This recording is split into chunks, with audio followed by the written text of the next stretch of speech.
We're back, baby. We're back. Ladies and gentlemen, we are back. Pod 25 of the Si and Dan Talk Chelsea podcast. We're back, everybody. Lovely to be here again. Pod 25. There's only 125 we need to talk about. Easy. There is only one. So we'll keep it brief. We'll keep it efficient today. Zola. La, la, la, la, Zola. Wow. You know the origins of that song, like the original. Welcome to the pod. How are you? Good, yeah. Go on, give us your facts. Go on. No, I'm not going to say it on the pod because we might have kids listening. But go and Google it if you want to see the actual origins of that original song.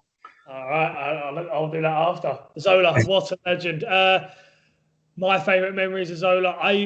There's a picture on social media somewhere. I think you probably grabbed it and done something with it, Si, of me wearing a Zola full kit when I was like 8. Oh yeah. Christmas. Oh, Zola, he was the man. He was my favourite, the little Italian magician, my old man, my dad's favourite player of all time by far. Just magic. So many moments. Obviously, the goals he scored in the big European games for us, and obviously ripping it up in the Prem. But the goal against Norwich stands out. Obviously, the flick in the front post. Just what a player. Sometimes underrated, I think. And I wish he was at Chelsea longer. Yeah. Maybe more healthy because he was just incredible. Such an aesthetically pleasing player to watch. Favourite memory of Zola, Si? I was just trying to think. Was it Jamie Carragher that he literally turned inside out against Liverpool? Yeah, it was, wasn't it? That one. That was amazing. He's taking the piss. It's just Carragher's face, like he's just like, I need to go home. I need to get off now. Sub. I'm pretty sure Zola went on Sky Sports a few years ago, or whatever, and they pulled that clip up, and Jamie just sat there and just had nothing to say or do. It was brilliant. But we're here, guys. Pod 25. Obviously, good times in the Chelsea camp. 1-1 draw against Real Madrid. We'll talk about that. Again, we'll talk about what's coming up, obviously, for the team. We'll talk about transfer news. We've got some transfer news for you, of course. Some news on the first team happenings within the squad, as always. And then we'll finish with a quick but nasty quick fire round, and then we'll get out of it. Yeah. So, big news though on the platforms, on the social media fronts. Give it to them. Yeah, so if anyone hasn't seen on Twitter, we have decided as a platform to observe the social media blackout, which is going on at 3 p.m. on Friday, and it will end very last thing on Monday night, just before midnight. So a lot of football clubs and media outlets and various other people in sports and football Twitter are observing the blackout. It's all to try and raise awareness and stop the hate and abuse online on socials across all the platforms. So we decided it'd be a good idea to join that. So I won't be tweeting until the end of Monday. Dan will be joining as well, and obviously from the joint account that we have, Si and Dan Talk Chelsea on Twitter. So don't expect any tweets from us guys until Tuesday morning. But obviously what I've said in my tweet, if you haven't seen it already, what we will be doing is making sure that we put plenty of content out. I won't be doing every single bit of news like I tweet, but I will be doing sort of lowdowns at the end of each day, just news updates, some match news, transfer news, maybe a few more articles on actual match day, because I will be watching that. But that will all be available on our website, which is siphillips.substack.com. So obviously we still will be here, guys, but just not on our Twitter accounts. And we think it's a very important issue to observe. But yeah, that's that done. Dan, I'm assuming because you've just woken up, you haven't actually seen Tuchel's press conference today? I've not, mate. Give me the news. Yeah, so a bit of a lowdown on that. Rudiger and Kovacic are both out, injured for Fulham. Kovacic was back training, as you had obviously been reporting, and you were bang on with your reports on that. He was back this week, and he was good, but apparently he tweaked something else in training at the end of one of the sessions, so he's out tomorrow. But Tuchel doesn't think it's too serious. Same with Rudiger. He obviously got injured in the Real Madrid game, and they're both still a slight doubt for Real Madrid in the week as well. Other than that, it was a typical Tuchel press conference. The only other thing that I obviously picked up on was he got asked about Loftus-Cheek, one of the best centre midfielders in the world, as we know, Dan. And he said that he's been watching Loftus-Cheek since a young age, and he likened him to Michael Ballack, and he said that him and his staff have been very keen on Loftus-Cheek. So there's going to be no decisions made on him until he's seen him in training and seen him play, because he says he doesn't make any decisions based on watching players on the TV. So Loftus-Cheek has got a good chance of making it under Tuchel. Tuchel clearly rates him. Thoughts on that, Dan? Yeah, smart man, not rating anybody on TV. He carries himself so well, Tuchel, in his press conference. He's just a smart football man, and I can see the Ballack comparisons. Big, strong, powerful character. I mean, I think Ballack takes it to a different level that Ruben does. But yeah, you can definitely see it, and it's a mature decision. I think it's such a tender subject, right? And it's going to require a lot of detail, a lot of, I think, even meetings. It's a very sensitive subject. So it's very, it's going to take a while, I think, to figure out. I don't think it's a simple loan him, simple keep him. It's going to be, I think there'll be meetings. I think there'll be, situations that will really have to dig deep into to get the best out, the best for and out of Ruben Loftus-Cheek, for sure. Yeah, cool. So obviously Real Madrid, you watched that game 1-1. I mean, I was disappointed in general at the end of the game, like I think many of us were, purely because how well Chelsea played. And I thought that we could have got a lot more out of the game. We should have been going into the second leg, 2-1, 3-1 up even. There was missed chances that we will come to with Timo Werner in a minute, the next section. But obviously, I think you've got to be happy with the end result, because we've got the away goal. We've got something to work with. It's still in our hands. And they have got to come to Stamford Bridge. Whether there's fans or not, it's still a trip for them. It's still time in the air. So I think Chelsea have got the advantage still going into the second leg. But how did you feel about that game, Dan? Sum it up for us. Sum it up, mate. I think I'll take 1-1. I'll take it. I think everybody would have taken it before the game, 1-1. I know, obviously, hindsight's a wonderful thing, right? And in watching the game and the proceedings of the game, we could have easily gone 2-3-1 up. But I said on another stream, I think the other day, like, you can do that. You can always do that with football. You can do that all the time with football. Ifs, buts, maybes, whats, and you drive yourself insane if you do. Trust me, I know. Coaching the game 24/7, I know you'll drive yourself insane. You just got to kind of deal with the facts, deal with the moments, and say, like, hey, 1-1. As at 0-0 at Stamford Bridge or through. Is a 0-0 possible? It's possible. Is it unlikely? Probably. But it's possible, especially with Chelsea's defensive record. Chelsea will feel very comfortable at home. Tuchel is just fantastically. He's good in these moments. He's very good in these moments. The European big games. And for the first game, he got it. Tactically, he was spot on. I tweeted very vigorously before that game.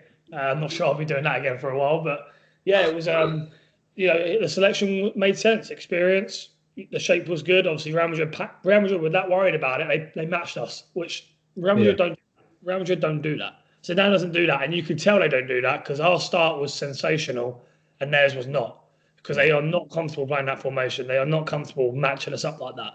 And Chelsea just went out, and Chelsea and Tuchel recognised that very quickly, and it's kind of the naivety of youth, right?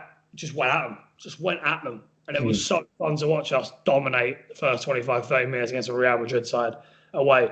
We've had chances. We had chances. We did it. We have all year, haven't we, Si? Well, we've missed so many chances. But we've got to remember that our team is very inexperienced, very inconsistent, and because they're young and they're not the finished article yet. That is what being the finished article is all about, right? It's when you start doing things on a consistent basis. Harry Kane, when he was doing all those loans, to Leyton Orient, to all these places, he was inconsistent. Now he's a consistent goal scorer at the top of his game because he's, spent years perfecting his craft, and that's it. Hopefully Timo and Kai and Pulisic will get there. But yeah, I was really happy with it, mate. I'll take 1-1 for sure, and I'm confident going into the second leg. I'm going to be nervous, of course, and edgy during the game, but I'm confident. I see no reason why we can't be confident. What about you? Yeah, I think it's definitely going to be a totally different game altogether, but I think one thing that majorly surprised me in the first game was the fact, or how little that Real Madrid pressed us. I was surprised by that. I mean, we were pressed more by Brighton the week before, and I don't think that they're going to make that same mistake again. I think they're going to set up differently, and they're going to come at us a lot more, and they're going to show a lot more intensity. It's going to be a lot harder of a game, I think. I was surprised that we bossed the first game. Pleasantly surprised, obviously, and I just wish that we did take our chances to put us in more of a comfortable position for the second leg. And for that reason, I am still confident that we can do it. But there's plenty of doubts that I think we're going to see a totally different Real Madrid team. Absolutely, I think even second half, right, when they switched back to a more familiar system, they looked more in control. Like you could see the experience oozing out of them again. Tony Cruz were getting on the ball more. Benzema was picking up good areas, and that's that experience, right? That nous of knowing where to be and when to be it. It was just a shame their wide midfielders didn't really give them anything, to be honest. That's why they weren't as dangerous going forward. It'll be a completely different game. You're spot on, so yeah. But hey, fun, right? Playing Real Madrid in the semi-final. Like, think about it. It's just mental. When you really deep it, like I tweeted about that, and I'm sure you did similar. When you really think about it, we're back playing the big games, and we were semi-finalists of Champions League every year once upon a time, and now we're getting there. So super fun. Obviously, a massive talking point in that game and every game pretty much at this point, isn't it, mate? Is Timo Werner. He's a massive talking point. Obviously, he missed a clear-cut chance in the game. How long can we keep this going? How long can we keep accepting it? And my question to you would be is, if this was any other player in the squad, would he have been dropped permanently by now? Yeah, this is the thing that I think is bothering a few people, and a few people are starting to get a little bit irritated. I mean, the argument is Timo Werner cost a lot of money. They want him to work. They need him to work. They need him to score. But the fact is, when you've got players like, not Giroud, because Giroud wouldn't have fit in that game. He wouldn't have brought the same pace and intensity that Werner was, but Tammy could. And when you're Tammy and you're sat there, and you're seeing this happen, you're seeing him miss all these chances, you're thinking, I'd be putting that in. There's going to be questions asked. And I think Tammy has a good shout to be starting over Werner at the moment, purely on his form, because he does bring a similar style of play. He does bring that pace. Sound like you're ripping off a plaster there, Dan. Well, I think I need to at this time in the morning, yeah. But yeah, so I think he does have a lot of similarities. I know there's questions over his link-up play, but Werner, I've started to lose a little bit of patience. I'm not going to lie. No, I have. This is what they pay for. Here we go, baby. Here we go. That's not saying that I'm losing my faith in him and that I don't think he's going to make it, because I think that he will. Where I'm losing patience is the fact that he's starting game after game and missing these chances. And they're going to be, I mean, if we get knocked out to Real Madrid, we're going to be going back to that chance. And it's happened in quite a few games, like easy chances. And he's just missing too many. Like, you can allow for the odd miss here or there. Like, it's always going to happen. Every striker's going to get it. But he's just missing too many. And I don't think he should keep playing him at the moment. Bring him on later games, let him get his confidence back slowly. Give him some game time, at the end when we're winning. But I don't think, on merit, he deserves to start games at the moment. But that's my view. I am losing a little bit of patience, but I'm keeping the faith. What about you? I think you're probably further along than I am, and I understand. I completely understand. If he was another forward, he probably would be dropped. Let's just be honest. Yeah. Probably would be dropped. But that P word, which I like to say, and people don't like it, but that P word, Boris Johnson, there's a hint for you, everybody. It's evident. It's so evident. And people don't realise how much of that there is in football clubs. And he has to play simply. Let's just call it how it is. Like, he has to play for the most part, With that said, a forward, the way to get a forward maybe in form is to play him, right? And it's frustrating when they're kind of going through the motions and they're going through trying to get their confidence during big games. We're kind of waiting there for a process. But if you drop him, then his confidence gets even worse, and then we're starting again from zero. It's such a hard decision. Like, it's one of the most difficult decisions as a manager to do. So, and confidence is key as a forward, right? It's actually kind of ironic that for the chance that he missed, he was arguably too relaxed. Yeah. And we've been telling Timo Werner to relax in the final third for months now, where he's so frantic and panics. And for that one, he kind of was so like nonchalant about it, right? He kind of leaned back and kind of like, most of it was right. He was trying to, pass it in the net and such, but you can't really be missing from there. I can't. I've been spending a lot of time sticking up for Timo Werner and other players because I know how hard it is to play the game and whatever. But you should be scoring. Let's just call it how it is. And he didn't play very well that game. Let's just call that how it is as well. So, but what I will say, Si, is the reason why I give him more leeway is he is important to the way we play in terms of the runs he makes, the deep threat he possesses, the consistent movement off the ball, which is putting defenders out of position, right, which gives Pulisic and Mount more space and the wing-backs more space. He's key to that. And he does contribute in other ways. Works extremely hard, presses well, always looking to get the assist. Like, he doesn't drop his head, really, which is great. But, yeah, he was poor against Madrid. I would have pulled him off earlier, probably. It just wasn't his day, and you can tell it wasn't his day. There's been games where he's missed a few, but he's still on it, and he's still working. He ended up getting an assist, but it didn't really look like that was going to happen that game. But yeah, I'm not giving up on him. Not because of the timing of the move, the footballing landscape right now. Pulisic hasn't had that long to work with him. Give him a pre-season to work with him. And I just don't think you go from being a bad player to a good player to a bad player. I just don't think it happens. I think it's just a confidence thing, and they just got to work on his confidence. But I would definitely like to see another option come through for now. Just for now, maybe Havertz starts against Real Madrid.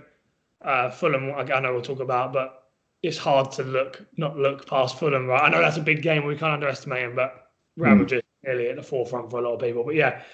Timo, I'm going to give him more time, but it's definitely getting harder. Yeah. Well, interestingly, I think something that we will be speaking about in a minute, the formation next season could favour Timo a little bit more if he has someone playing up with him or closer to him, which is in the pipe works. But yeah, I'll come to that in a minute anyway.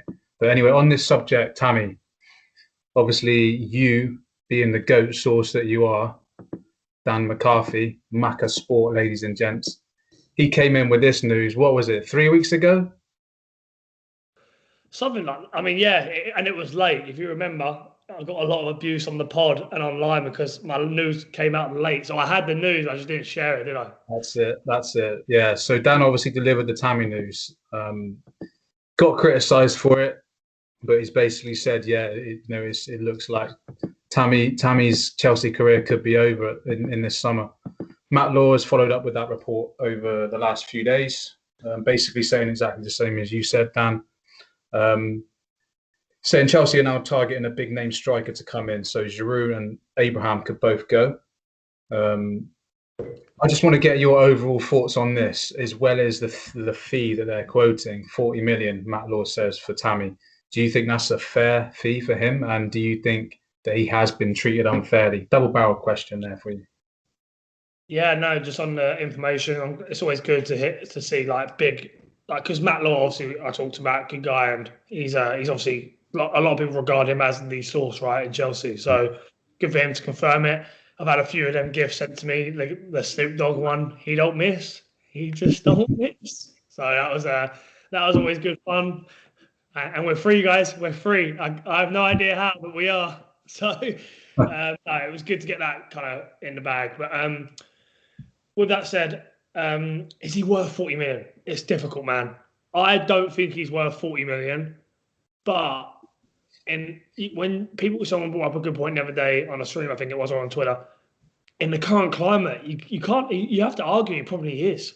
Maybe more, because I think it was Con, or it could have been Danny, I can't remember who it was, said that, Ollie Watkins is like 25, 28 million. Brentford, Championship player, right? Never played a Premier League game. And I rate Ollie, obviously now, Ollie Watkins is established Premier League footballer and he's good. And I've always rated Ollie Watkins good player. But Tammy's been in the Prem, scored goals in the Prem, scored goals for England. He's done the Championship, smashed it, been there, done that. You could argue he's worth more than 40 million. Where I personally don't think he is, right? And I would take 40 million. I'll probably take 30 million, 35 million in a heartbeat for Tammy Abraham. But again, not my money, not my deal. But yeah, you could argue it's hard, man. I think it's one of them. It's not as concrete. It's not as black and white, because there's so many factors going into it. But I would probably take 30, 35 million for Tammy. Has he been treated fairly? I don't think he's been unfairly treated. I don't think Tuchel's been unfair. I'll explain that. Many strikers in the squad, you got to think it's not just Tammy, Werner, and Giroud. It's Kai Havertz playing the false nine, right? It's Mason Mount's played the false nine a couple of times.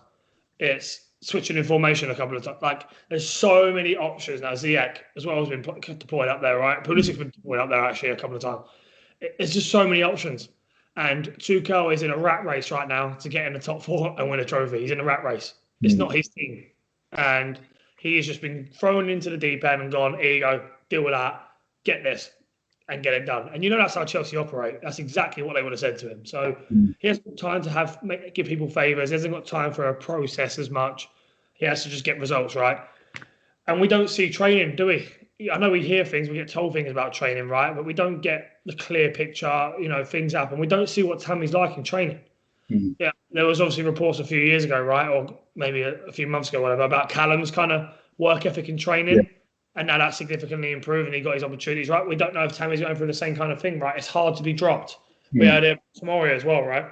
So we don't see trainings. We have no idea what the work ethic's like. We have no idea what the reaction's like. Obviously, I was told very confidently there's not been a breakdown in relationship. But, I don't think he's been unfairly treated. I think it's just a tough squad, tough moment. And I don't think Tuchel's been nasty about it. Like, I understood that they still have a good relationship. It's just it's a top Prem side in the back end of the season where it's money time, it's game time, right? Would I have liked to see Tammy a couple more times? But yeah, definitely. I think there's been opportunities to get him in there. But again, there's obviously a reason behind it for Tuchel. I don't think it's a nasty reason. I think it's just the situation and the climate. What about you? Yeah, I do agree with all of that. I'm going to stay consistent because obviously I was back in Frank when people were slating him for not playing Tomori, Hudson-Odoi.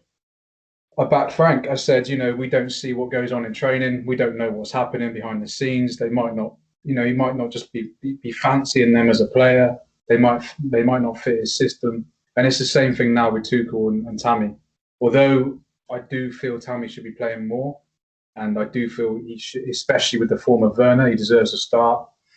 I'm going to stay consistent and back Tuchel. And like you just said, we don't see what happens in training. We don't see how he's training. Tuchel's obviously going to be playing his system in training. Maybe Tammy's just not playing very well in it. And maybe he sees that and doesn't fancy him for that reason. So, we've got to be fair to him and stick with that, I think. And yeah, I'll stay consistent in my answer there and back Tuchel. I mean, you'd be crazy at this moment in time not to back Tuchel. I still can't believe it. There always will be.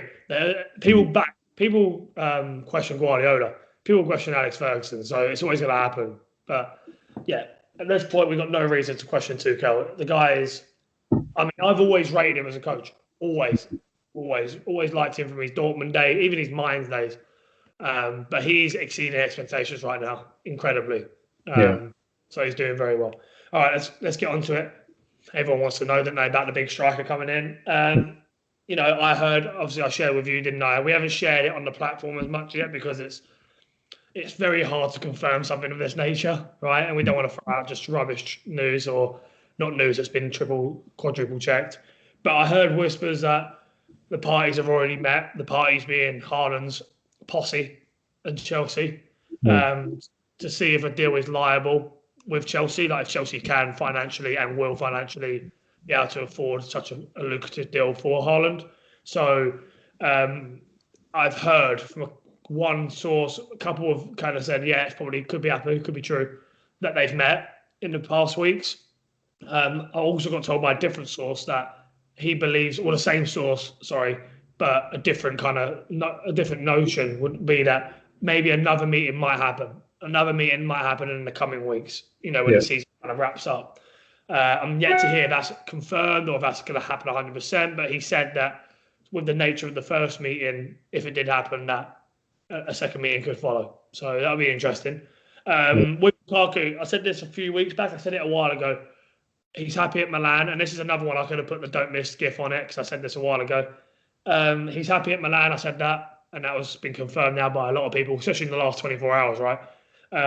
He likes Conte. Him and Conte have a very good relationship. Conte's always rated Lukaku. He's wanted Lukaku for years. He wanted Lukaku at Chelsea, so they have a good father kind of son relationship. They push each other.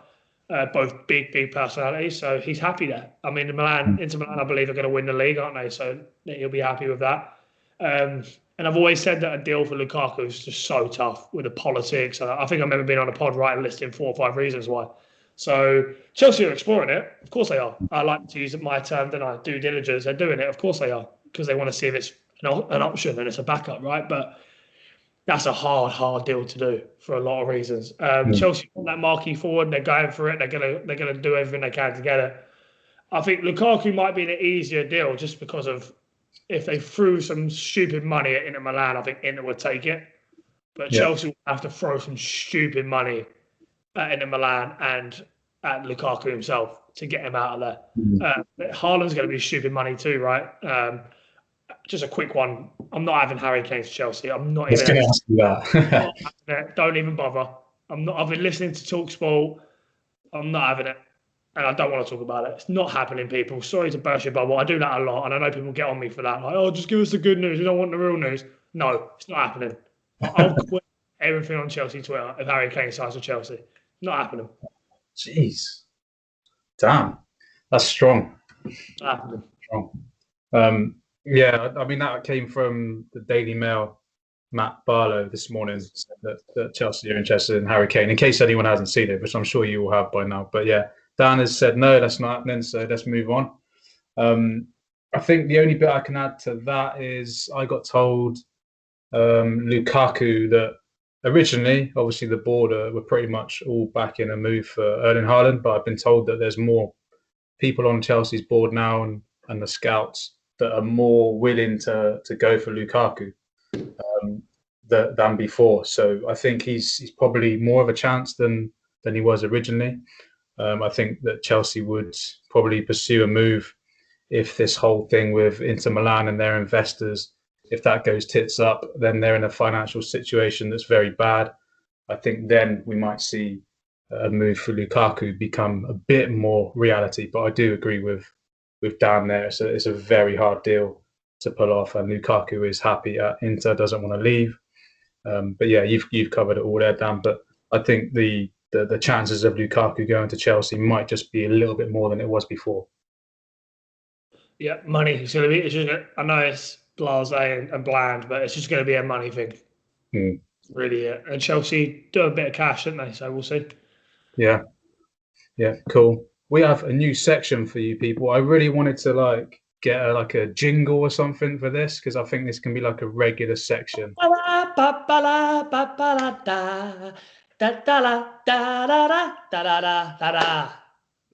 was that?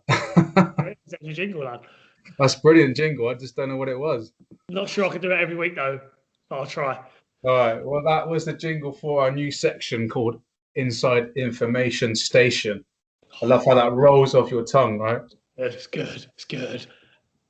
So we'll try and bring this every time that it's just a pod with me and Dan on. We don't have a guest, just to deliver pieces of news that we've been heard. I don't know anything that Dan's got. He doesn't know anything that I've got. Could be something tiny, could be something major, but some weeks he might have loads of stuff, other weeks he might not have anything at all. But I thought it might just be a good little section to go with. So if I deliver a bit of news that I've heard, Dan, and then you can follow up with a bit of news that you've heard, and we'll see how far we go with this. All right, let's get it. It's Marvin Gaye, get it on. Let's go. Cool. So the first bit I heard was, it's a bit random, but I was told reliably that Frank Lampard and Thomas Tuchel have had a face-to-face chat during the international break. Just a courtesy chat. I don't know the details of what was said. But I think it was just a friendly get together, like Lampard wanting to wish him good luck, that kind of thing. And just a general chat. So I thought that was a nice bit of information that I'd share with our listeners. That is nice. For a second there, when you first said it, I thought they were going to have like a little 1v1, little Mortal Kombat. But that's nice. It's good. It's good. It's very good. I think Frank's smart to do that, right? Frank's obviously a class act, and Frank's going to be back, he's going to be back one day. So smart to do that. And it's not Thomas Tuchel's fault, right? So yeah, I like that. That's good. And my first bit, and we kind of already touched on it on the pod earlier, but I've been maintaining this for weeks. Kovacic has been recovering well. Kovacic has been okay. Like, not okay, but his recovery was very precautionary. Like, if Chelsea really wanted to get him back quicker, they could have. But they've taken a very precautionary approach because of the time of the season. The Euros are coming up, and they've got options, right? That, obviously, ideally, we'd like Kovacic back, but they've got options to cover him. As you now shared, Si, he was back in training right now, tweaked himself again, which is new news, and obviously that kind of counteracts my point. But a lot of people were, I said a few weeks ago that the recovery, I reported that the recovery was going really well, and he could have been back sooner, and he's been kind of prepped and ready, but now unfortunately he's suffered a new injury, which is unfortunate. But hopefully we get him back soon. Yeah, really frustrating if he's tweaked something else in training, but Tuchel didn't seem to be overly concerned about it, although he has ruled him out for Real Madrid as well in the week. But yeah, disappointed, but good news that from you, Dan, anyway, reporting that all the way from the start. You were adamant, and again, you got stick for it, but you turned out to be right again. Hey? Stop doubting him. He don't miss. So the next bit of news I got regarding the Real Madrid match, at the end of the game, you probably saw images or video of Hazard going up to Hudson-Odoi. They actually exchanged shirts at the end of the game. It was after Azpilicueta. Hazard tried to give Azpi the shirt, but Azpi said no, give it to Callum, which he did. This isn't the inside news, by the way. I'm just building up to it. So that was a really good thing by the captain to do that, give him his shirt. But yeah, so Hazard was seen then talking to Callum, and I know for a fact that Hazard asked Callum why he's not playing right now. That was one of the things he said, and Callum just responded that he didn't know. Oh, yeah. I mean, by the way, good info, really good info to clarify it and to confirm it happened. That probably happens all the time, right? You see the bench and the subs talking after the game. Yeah. Why are you not playing? Yeah, hand over the face. 100%. And fair point. Callum, it seems to be a recurring theme with Callum and under every manager, which tells me that there's something else to it. And I'll be honest, I haven't asked. I think there's been other pressing issues right side, so I haven't asked about Cal. And I'll be honest, I sometimes get bored of the whole Callum Hudson-Odoi saga. I think people know that. So maybe I should ask, and maybe I'll get into that a bit more. But yeah, it's good news, and it's something. It's just something not quite. And I'm not saying he's going to leave or anything like that. I don't think he will, but yeah, interesting. Yeah. My next piece of news, I've got two. My next piece of news is obviously Varane. Rafa Varane has been linked to the club, right? I've heard Chelsea have looked into it again. What's the wage package going to look like? Is he even interested in coming to Chelsea? But I've been told that it's very unlikely. From Chelsea's end, the guy who I spoke to still maintains it will be unlikely to see Varane go to Chelsea because of the financial package will be very big. And whilst Chelsea have looked at free transfers, which you reported, back in the day, Varane's package will be very big. He's not sure that the whole Real Madrid saga is done yet. He's not sure if they will completely just let him go at this point yet, even though it looks like likely they will, but he's not sure. And he also said that there's other interest there from big clubs, and Varane wants to take his time to assess. He's only been at Real Madrid, right, for the most part, and it's not an easy club to leave. So he definitely wants to sit back and kind of assess his options. So whilst I'm not ruling Chelsea out of it, I've just been told it's very unlikely, but we'll see.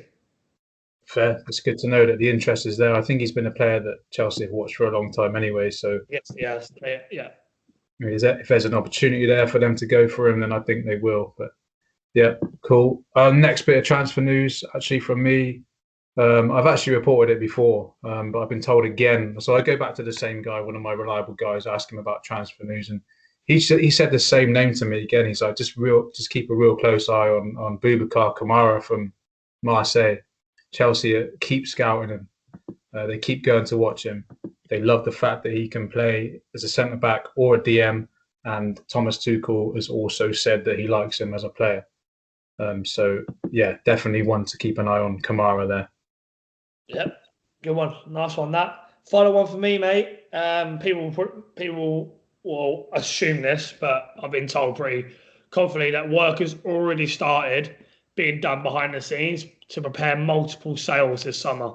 Like Wow. the game plan is, we're getting people out the door this summer. The financial market's slowly returning in football, not quite back, but it's slowly getting there, right? Obviously, Chelsea's squad's just overbloated. You know, that was a problem under Lampard, right? It's becoming a little bit of a problem under Tuchel now. Yeah. And Chelsea is so impressed with Tuchel's obviously reign so far that they're willing to give him a little bit more leeway and trust in who he wants to get rid of and who he wants to bring in. More importantly, who he wants to bring in, right? And with that said, if Tuchel wants to bring in players, people will have to go. So it's all roses. It's all very nice right now in the camp. Yeah. So I've just been told that prepare for a few sales. Obviously, loans will happen again. They always will. The Chelsea loan army is not going anywhere. But hopefully for a few reasons, right? But we're looking at probably a few more sales this year. And whether that means, I asked, but didn't really get much back on it. Whether that means if Chelsea are willing to take cut deals as such is a different story. We'll see. I think they'll have to at some point. But just been told that work started. Like they're starting to field options, right? They're starting to, hey, you interested or stuff like that. So interesting. Cool. I hope they're not too stubborn with their asking prices, because in this climate with the pandemic and stuff, they're not going to get the fees they want, are they? Really? Right. But yeah, the final thing I've got is an interesting one, really. Obviously, Tuchel at the moment is playing 3-4-3, and it's been working well for him. But I think at the moment, I've been told that him and his coaching staff are working towards playing more of a 4-4-2, or like an adaptation of a 4-4-2 next season. So using one striker and then having one very close to him, but kind of dropping in to a 10 and switching out in like a fluid adaptation of a 4-4-2. And that's something that they're working on at the moment, going back to a back four next season. So I think you might see a lot of our targets be related to that, and that's what they're actually trying to do for next season. Yeah, I can see it being like, if you think about it, just to kind of simplify it a little bit more, it will look kind of like a 4-2-3-1 sort of. But yeah, it'll be an adaptation of it. I can definitely see what he's thinking. I can see it now. Imagine that, like, you know, the one drops in, and you got the two wingers, because you've got so many wingers in the squad. It makes sense. But then you've always got the two holding the stability of the one target man. So yeah, it will look like a 4-2-3-1 in some respects if we do it. But yeah, that's great news. Yeah, that's good. I can definitely see that for sure. And I think it will suit a lot of our players. Like some of our wingers, a lot more like Ziyech. I think is better playing wide. More game time for Hudson-Odoi and someone closer to Werner if he is playing up front. Yeah. So yeah, I think it would be a good move to do that. Yeah. But, yeah. Swiftly moving on. Well, I think let's just do this one kind of quick-ish. I think as a project for next season, for us to challenge, what do you think we need in, like, what positions do you need? Like quickly name them, and how many to challenge for the top. Simple for me, mate. The question is, right, what do we need to be title challengers? Yeah. We need a 20 to 30 goal scoring forward. That's what we need. That is it. Just one. Sorry? Just one signing. That's all we need. To be title challengers, we need one signing. The system is there. The playing squad is there. The competition in the squad is there. The manager is there. If we had a Harry Kane up top this season, we would have been up there already. We're already there. Well, maybe the top four is a bit, but the start was not great, let's be honest. But Champions League semi-final, FA Cup final, we're already kind of there. And that's without a consistent goal scorer. So yeah, that's what we need. Keeper's good enough. for me for now. Back three or five are good enough. Could we get a centre back? That would help, but good enough. DM would be lovely. I think a DM would make a massive difference as well, right? But I don't think we need it to be a serious contender. Hello. But yeah, goal scorer. Goal scorer makes us automatic title challengers, 110%. Yeah. I definitely don't disagree with that. I get what you're saying, and I do agree with that. I still think we need more of a traditional DM, and I still think we need another centre back. That's just my personal. I think we need like the spine of the team. We need more experience in there, and a bit more quality in there, a bit more physicality. And I think if we can get that spine of the team right from centre back, DM to centre forward, then I think we'll be challenging for the title. Ideally, I'd love a spine. Ideally, but if I had to pick one, and it's kind of swung a little bit. I was more DM, wasn't I? I think a few weeks ago, but forward. It's the forward. But forward, DM, centre back in that order for me. Just give me Deck. Just give me Deck. Yeah. Final one, mate, before we get to the quick fire then. Chelsea, Fulham. Can't forget that, right? I know we kind of seem to be forgetting about it. But for obvious reasons, because Real Madrid is obviously in the Champions League. But it's a massive game, mate, isn't it? We need the points. It's another 6-pointer, I think. It's a slippery one. It's a banana slip in the schedule, this one. Yeah. Easy to underestimate them. They're fighting for their lives still, even though it looks like they're going to go down. They're still fighting. Scott Parker plays good football. Big fan of Scott Parker himself. West London derby brings a bit of emotion into it, which makes it a bit harder. But we need the points. We need the points. There'll be some rotation, I'm assuming, mate. Just quickly, who would you like to see rested? Who would you like to see played? Well, I think Tuchel actually touched upon it in his press conference today that Billy Gilmour might get a chance. I don't think he's going to start personally, but he did say that there's a chance he could start. But I can't see that. I think at this stage of the season, every single game is so important. We need the 3 points. So I think he's going to go for his full strength team again. So Jorginho and Kante going to be starting, I think, in the middle. And then I think we might see Werner drop out for Havertz coming in up front. Other than that, I think it's probably going to be pretty much the same team. Obviously, Rudiger can't start. He's injured. So Zuma would naturally come in at the back alongside Thiago Silva. And, that's another one, whether Aspi plays again on the right. Or does Christensen go on the left? Left of the three at the back. And then you can have Reece James come in on the right. But a lot of big decisions to make, but like you say, it is another massive, massive game that we've got to win. No question about it. And it is a banana skin. I prefer to play against better teams at the moment. We seem to do better. Facts. That's why people have been like, running's hard, it's difficult, and I'm like, I'm not worried about it because Thomas Tuchel loves the big game. I do. I'm a coach. I'm the same way, that obviously on a different level, but I don't want to play the easy game. I want to play the big games, and I think you do better in the big game. You're just naturally more up for it. You prepare better, and if you've got the squad obviously to compete, then it's great. So, yeah, I think we've got to be careful on how much we rotate. And I'll be honest with you, I don't think he'll rotate that much either. I don't think he will. I'd love to see Conte rested, just because I don't want to get into that red zone again with him. Yeah, red zone, for those people who might not know what red zone is, like, they do a lot of tests, right? A lot of like checking stats on players' health and stuff. And if you get into the red zone, it means you're liable for an injury. So I don't want him to get that. So I'd like to see him rested. I'd like to see, obviously, Rudiger's injured now, so I would like to see him rested anyway. Silva, if you can get away without getting Silva in the game, I would like to, but his experience is key. So we might need him. I think Aspi needs a rest. I think this is a game you just got to take the risk and rest him. You just have to. I definitely want to see James in there. I'd like to see Pulisic rested if we can. But again, he's on form, and maybe we just give him a half or 60 minutes. It's difficult. I wouldn't want to be Tuchel right now. No. I'd definitely like to see Callum. I'd definitely like to see Ziyech a bit more. I think Ziyech can provide us the magic against Fulham. Yeah. Be interested, because you'd probably think, right, and you said it right there, that Havertz. But if he's going to play against Real Madrid, then we play him against Fulham. So could we see a Giroud or even a Shock? Could we see Tammy? So I'll be interested to see that. Good point. Obviously, you said Billy G. Billy G. Billy G. Hopefully, we see him. Also, we love him, don't we? We love him. We do. So hopefully we see him. But we can't underestimate Fulham. But we just need a 1-0 win, don't we? We just need 1-0, 3 points. Thanks for having us. That'll do. No injuries. Thank you very much. Cool. that's rounded that up then, Dan. Oh, what time Ready? is it, mate? Ready for this? Yeah, I'm ready for this. Yeah, I think we need a jingle for the quickfire as well now. You need to make 2 jingles, Dan, all right? Oh, I'll get to work over the weekend. Social media boycott, I'll get to work. Right, guys, so we've got the quickfire to round it up. I've actually gone easier on you this time, Dan, but it sounds like you've not on me. So, I mean, this could be interesting. Mine are all football, Chelsea related this time. Mine aren't. Great, brilliant.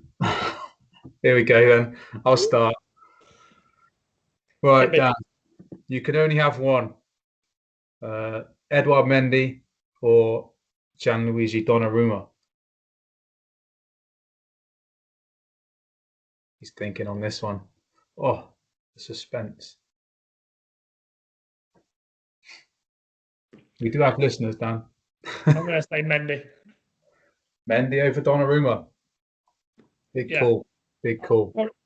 If you put a gun to my head, I'd probably say Donnarumma just because he's younger, but I'm going to go different. Mendy.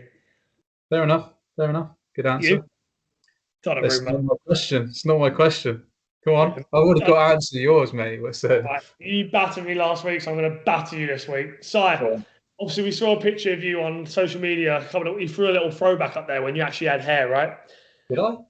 Yeah, you threw a little picture up of you. I think it was with your sister or your dad. I can't remember who it was, or family members. I think it was my dad. Yeah. Yeah, you just walked probably, I don't know about run, you probably walked a few miles or something. So obviously, but now the hair's gone. So how did you feel when you realised that the hair was going to go? And what age did you realise the hair was going to go? What age did I realise? Yeah, like, when you start shaving it, just stop not growing back. Yeah, I mean fun fact for you, I can grow hair. He's lying, people. I mean, you can see the stubble there. I chose to shave it because I know that because my dad's bald, I know that it will inevitably happen to me. So just get used to it early, isn't it? You took a cop out. You took the easy way out. That's it. Just get used to it. Mrs. likes it. She says it looks nice. It's easy. Wake up in the morning, don't have to do anything to it. Bosh. Ready for the day. You cop out. You absolute. Do you hear that, ladies and gentlemen? Cop out. Question 2, Si. Go on, and nice to know. And obviously, you had to do it for your role in EastEnders. We get it too. Business comes. Oh God. You know that guy's like 20 years older than me, right? Come on. Anyway, Reece James or Cesar Azpilicueta? Who should be starting more right now? Azpilicueta. Should he? Business end of the season experience. Good answer. Told you I was being nice to you this time. Yeah, I think it's due, mate. After 2-3 weeks of battering me, I think it's fair enough. Yeah, fair. Go on then. What's the next hair-related or non-hair-related question you got for me? It's probably more fair-related than anything, but obviously you and the missus had a romantic trip away to a nice quiet place, Devon, I believe, in the UK. Yes, it was. Yeah, North Devon. Nice. I was a big fan. Little reset for you. Very nice. I'm sure you annoyed the hell out of her, bless her, but nice for her. It's a very simple question, Si. Just want to know if you took the cat with you or not. No, we didn't. No. I'm so glad you said that. So here you go, guys. That's how much he loves his cat. It doesn't even take him away on holiday. So there you go. No, yeah. So I don't want to hear it. I don't want to hear it. No, I love my cat, and George is a legend. No, don't want to hear it. No, you might laugh at this, but we were only away for 2 nights, but we got a babysitter in for him. My parents came round and looked after him. Obviously. Have a word. Mate, he doesn't like traveling. Trust me, if he was all right traveling, we would have took him. Big George isn't having it. He's like, I'm staying here. Tanner. Yeah. Lovely. Just wanted to know. Fair enough. No, fair. Cool. Question 3. Right, so you've got an option here. You can either have no more COVID ever again and everything opens up back to normal right now, like click of the fingers. You can go to your nightclubs and do your pimping and stuff right now. You can do all of that again. All of that. Yeah. So that's one option. Or Chelsea wins the Champions League this year. I knew it. I knew it was coming. Chelsea win the Champions League. Wow. You'd rather have COVID? Well, I've got vaccinated, so I'm never getting COVID. So I'm all right. Selfish. Yeah, hey, it's a dog-eat-dog world. People out there, don't hate the player, hate the game. Fair Give enough. me the Champions League. Give me the Champions League. You All right. can't take it away. That's history. COVID will go eventually. You can't take that away. All right, I'll let you have that. Question. Final one, buddy. Chelsea one for you. I want it racked off real quick. I'm not even going to give you time to think about it, all right? I want Champions League finish. What's going to happen with Chelsea? Where Chelsea going to finish in the Premier League? What's going to happen in the FA Cup? If you are correct, so everything comes out right, 3 out of 3, I'll record a 1-minute video on Twitter saying anything you like. If you lose, so if you get it wrong, you've got to record a 1-minute video on Twitter saying whatever. That's not fair, man. I never signed up for that. What is it? Champions League, Premier League, FA Cup. Go. Yeah, for the record, I'm not agreeing to that, but I'll answer your question. Jurgen Klopp over there. Come on. I've got a reputation to keep it down. You can make me say anything on there. All right, I'll think of something else, but go on then. All right, Champions League. We will get to the final, but we won't win it. FA Cup, we're gonna win that, and we're gonna finish 4th in the Premier League. All right. Pretty balanced, pretty mediocre. We'll take it. Don't worry, guys. It might not be a video, but we'll get them. Don't worry. We've locked those in. We've got those answers in. They're written down. There they are. I'm not with the question. That was good. That was a good quick fire round. I enjoyed that one. Not too bad. It was a good one. I was actually, I got you back, but not really. I feel like I've got another.